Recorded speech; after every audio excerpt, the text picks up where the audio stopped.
wake up already behind. There's a meeting in 30 minutes. Messages from the night blinking on your screen, and that voice in your head, cold, relentless, whispering, "Faster. Don't stop. You don't have time." So you rush. You gulp down coffee while checking emails, skip breakfast, reply to 3 messages mid-shower, and call that a productive start. And maybe it is, by the standards of a world that rewards exhaustion and confuses constant motion with meaning. But let me ask you something, and don't answer too quickly.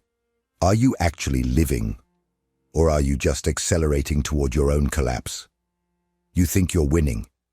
You think you're efficient, organized, unstoppable. But what if I told you, with the full weight of decades of neuroscience behind it, that what you call being productive is, in reality, a slow, methodical form of self-destruction? Because that's exactly what Stanford neurobiologist Robert Sapolsky discovered. You aren't just busy.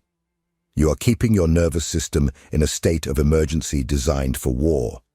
And here's the terrifying part.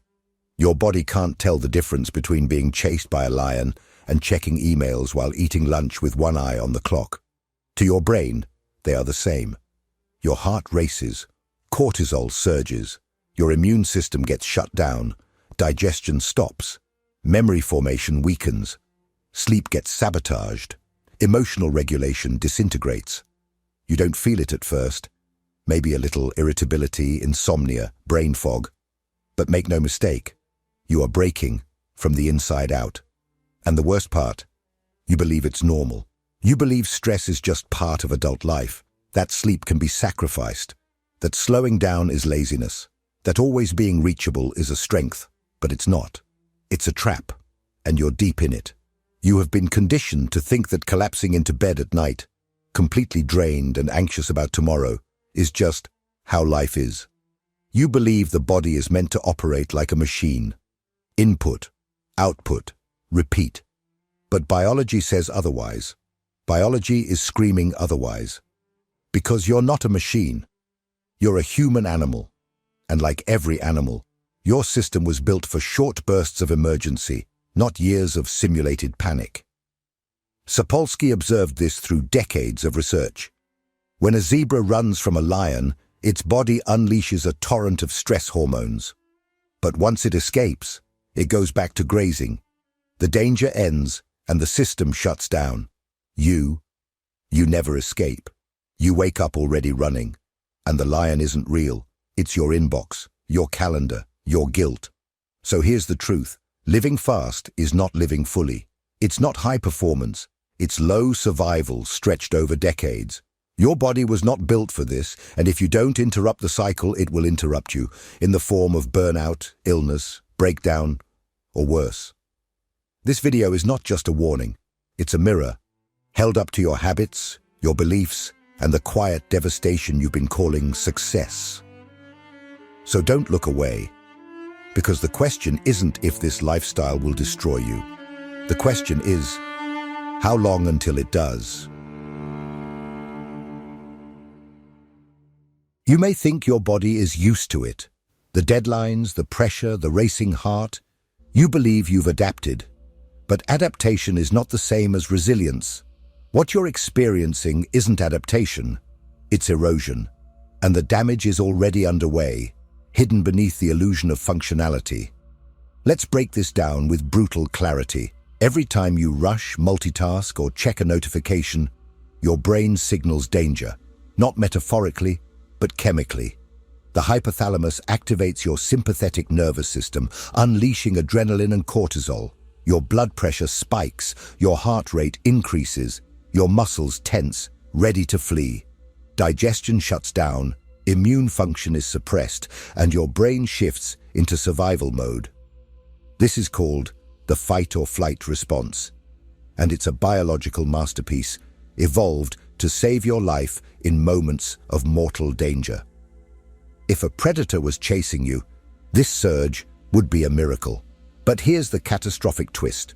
Your modern life is tricking this ancient system over and over and over again. You're not escaping predators. You're replying to Slack messages while heating up leftovers. You're scrolling news at midnight. You're preparing PowerPoint slides while eating dinner. And every one of these micro-stressors activates the same biological emergency system, the same one. Robert Sapolsky spent years observing this in wild primates, and what he found was horrifying when applied to humans. In nature, stress is short-lived. Once the threat passes, the animal recovers. Cortisol drops, the body resets. But humans, we never shut it off. We live in a state of simulated threat, 24 hours a day. Your phone buzzes, cortisol.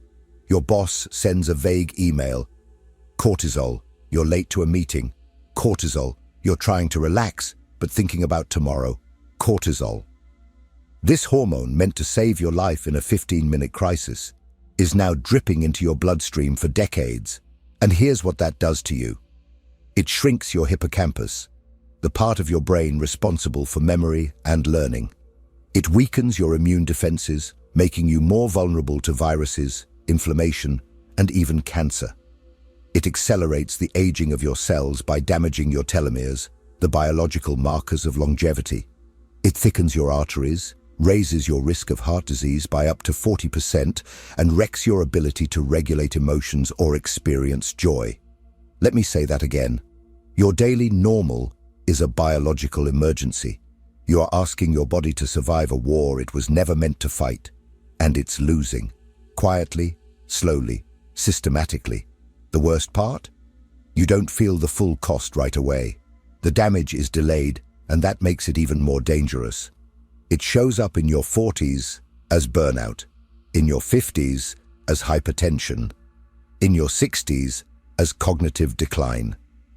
You'll look back and think, I was just working hard, but your body will say otherwise. You think this is just what adulthood feels like. You think you're just tired, but you're not just tired. You're inflamed, dysregulated, and breaking down. Still think living fast is a strength? In the next part, I'll show you exactly what Sapolsky discovered when he compared humans to zebras, and why the zebra survives what you don't. If this content is making sense to you, click the subscribe button and subscribe to the channel. Thank you for your support. Imagine this. A zebra grazes peacefully on the savannah. Suddenly, a lion charges. In a split second, the zebra's body floods with adrenaline and cortisol. Its heart pounds, muscles tighten, blood rushes to its limbs. It sprints for its life. And if it survives? If it escapes? Within minutes, its heart rate drops, breathing slows, and it calmly returns to grazing like nothing happened. Now imagine you. You wake up, check your phone, see an email that triggers anxiety, and before your feet hit the floor, your stress response is already activated. Then you race through your morning routine, half listening to your partner, half scrolling social media, already thinking about your first meeting. Your body never stops sprinting. But there's no lion, only your life. And here's the terrifying difference. The zebra's stress response ends. Yours doesn't. Robert Sapolsky called attention to this exact mechanism. In the wild, animals use the fight or flight system as it was meant to be used, for survival and only briefly. But humans, we activate the exact same biological machinery with our thoughts. We stress not because of what's happening, but because of what we anticipate, what we ruminate, what we imagine. You don't need a lion. You just need a calendar full of back-to-back meetings and a brain that won't stop predicting disaster. Think about that. You sit in traffic, seething. You lie in bed, spiraling about something someone said 3 days ago. You answer emails at midnight because your boss might get upset. Your body is sprinting and you haven't moved an inch. This is not how you were built to live. Sapolsky's studies on primates revealed something profound.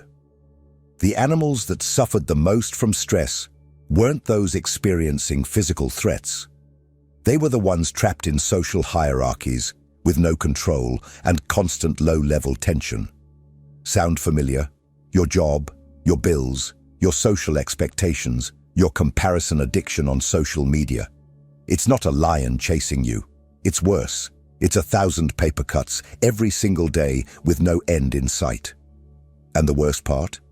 You've been taught to accept it, to be proud of it, to wear your exhaustion like a badge of honor.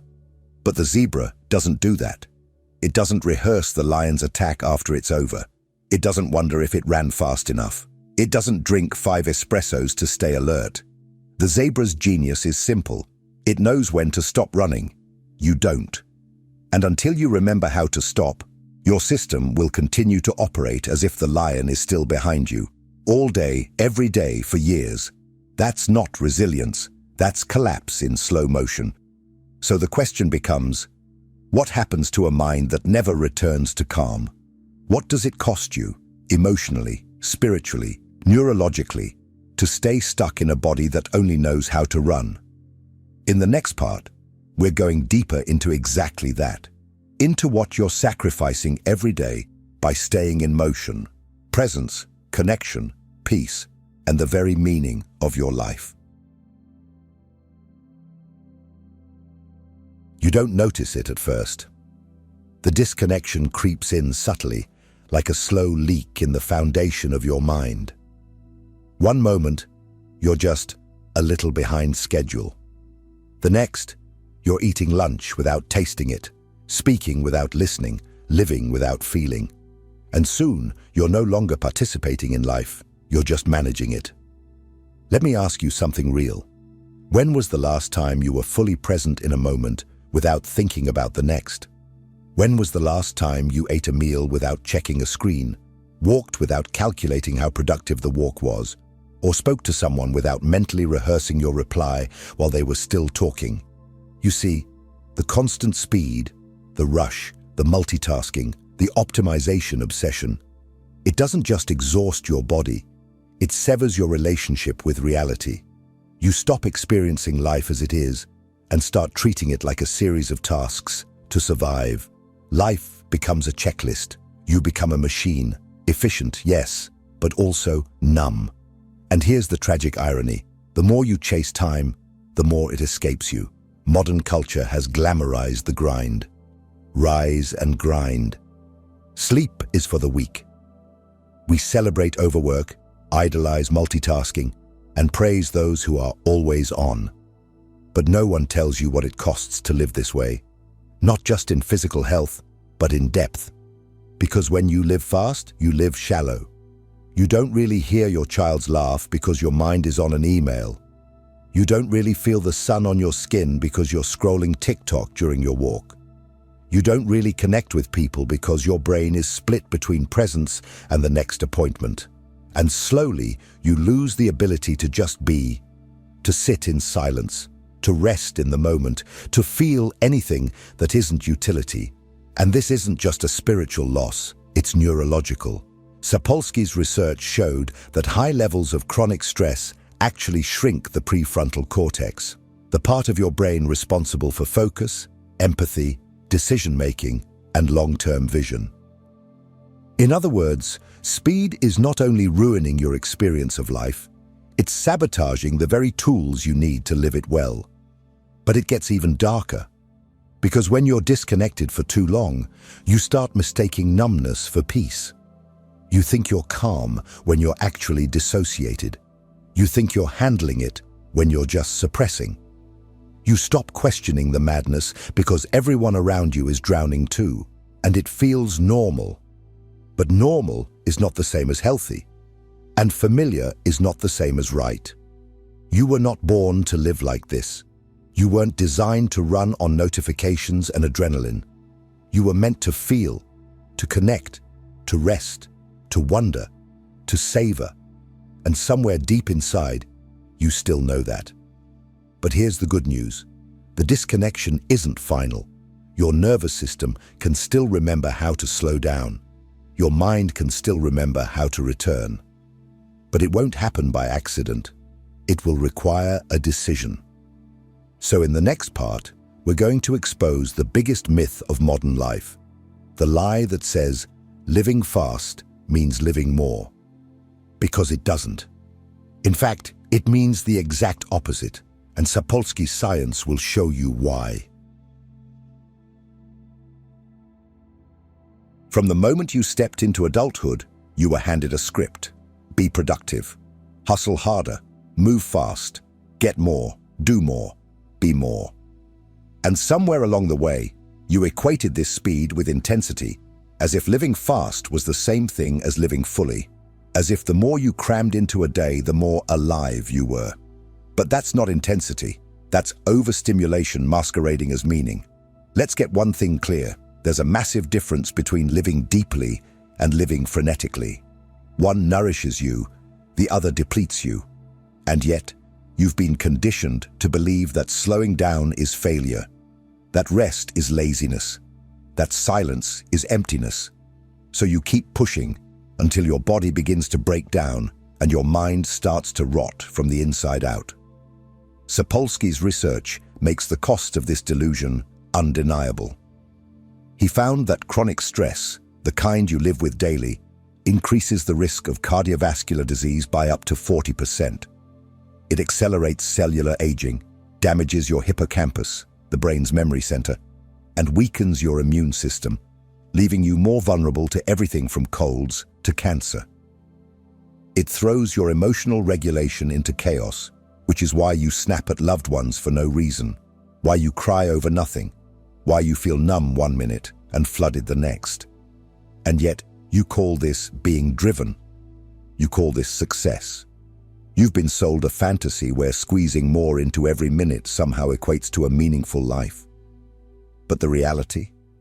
You're just burning through your biology, pushing your system beyond what it was ever meant to sustain, and convincing yourself it's ambition. But it's not ambition. It's addiction. To speed, to stimulation, to the adrenaline rush of feeling important. You see, your nervous system has learned to survive on cortisol and chaos. That's why stillness feels unbearable, why silence makes you twitch, why weekends without plans feel like failure. You're not thriving, you're just hooked on the biochemical roller coaster of modern life. And here's the most brutal irony. This lifestyle that was supposed to give you more success, more achievement, more intensity, actually takes more than it gives. It takes your health, your presence, your joy, your ability to think clearly and love deeply. It takes your years, it takes your peace, and it gives you what? A full calendar? A fragile ego? A life you can't even remember because you never slowed down enough to feel it? That's not power. That's self-destruction with a productivity badge on top. But here's the radical truth Sapolsky teaches us. When you slow down, not out of weakness, but out of wisdom, you don't become less effective. You become more powerful. Your nervous system starts to recover. Your memory returns. Your emotional regulation improves. Your immune system begins to heal. Your clarity sharpens. And most importantly, you start to feel again, to inhabit your life, not just perform it. So the question is not, how do I keep up? The question is, why am I still running? In the next part, we're going to explore the science of healing, the proven, biological ways to deactivate the internal alarm system you've been living with for years. If what you're hearing resonates with you, you'll find real value in my ebooks. Beyond the Shadow breaks down Jung's core ideas, while Dialogues with the Unconscious gives you a 30-day path to apply them in your life. Both are linked in the pinned comment. If you've made it this far, there's a part of you, maybe buried under years of urgency, that already knows the truth. You can't keep living like this. But knowing isn't enough. Understanding that speed is killing you won't save you. You need to intervene at the biological level, because the damage isn't abstract. It's happening in your cells, your organs, your brain. So let's get specific. Let's talk about what it actually takes to reclaim your nervous system from the grip of chronic stress. Sapolsky didn't just diagnose the problem, he revealed the cure. And it doesn't begin with therapy, meditation apps, or a digital detox retreat in the mountains. It begins with something much simpler, commanding your body to stop running. Because here's what most people don't realize. You don't heal stress by thinking differently. You heal it by creating the physiological conditions that tell your brain, you are safe now.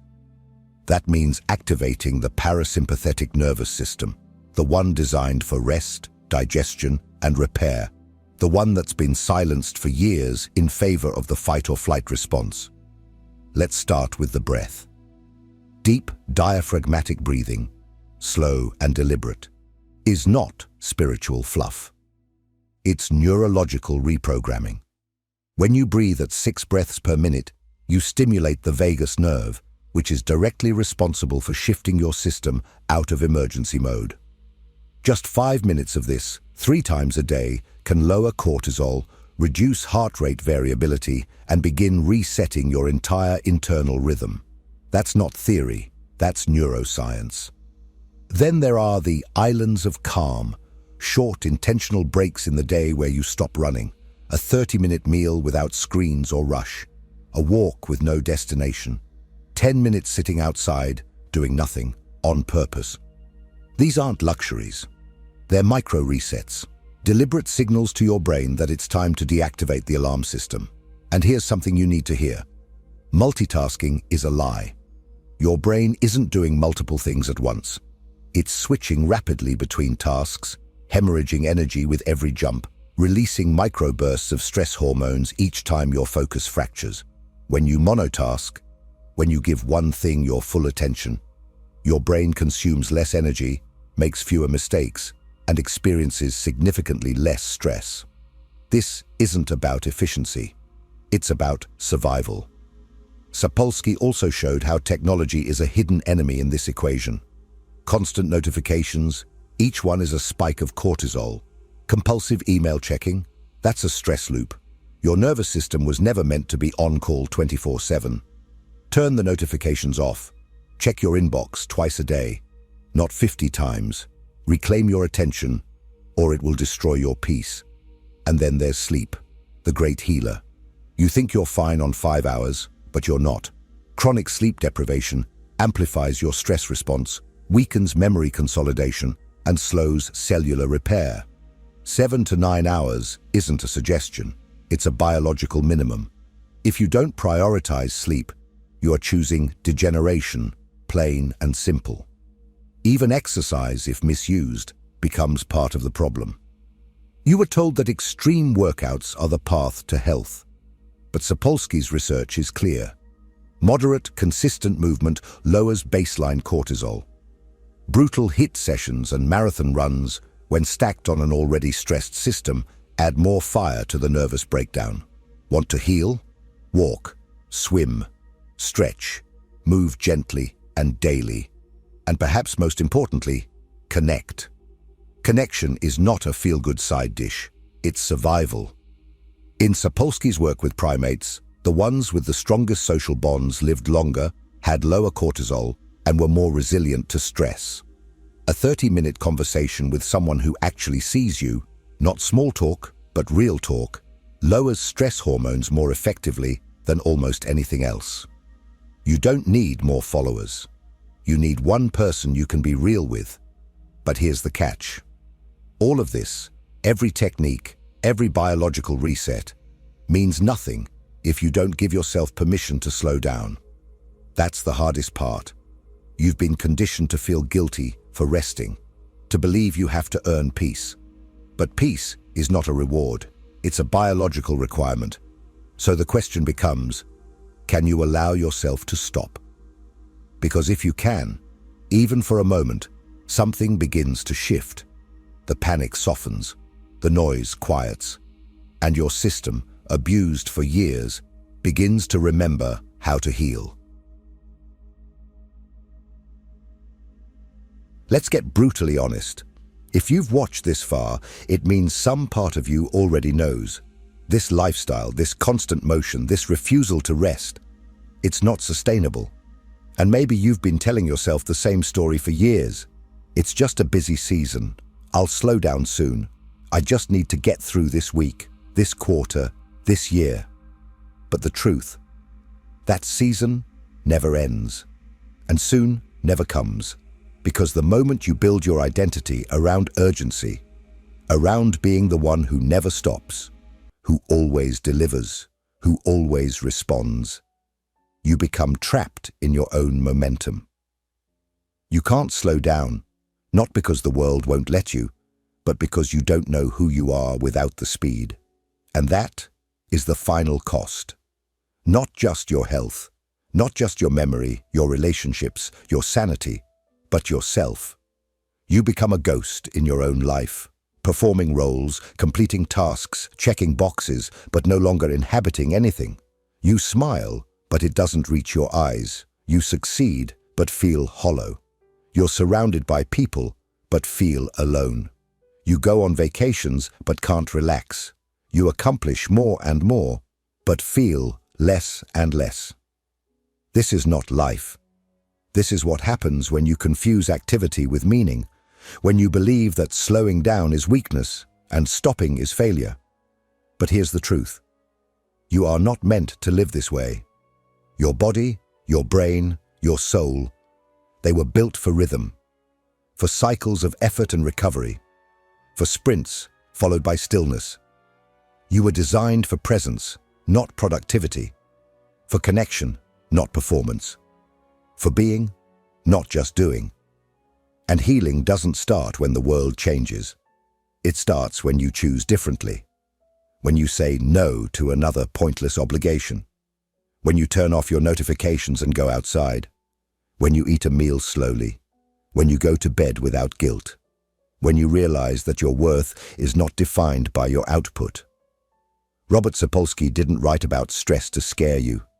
He wrote to wake you up, to the damage that speed causes, and to the reality that you still have a choice. And that choice begins now. Not next week, not after the next project. Now. Because here's what no one tells you. When you finally stop running, the world doesn't end. It actually begins. So if this video hit you where it hurts, if you saw yourself in this, leave a comment and write, "I'm done running." Say it, mean it, declare it. Not just for me, for yourself. And don't stop here. The next video is waiting. I'll see you there.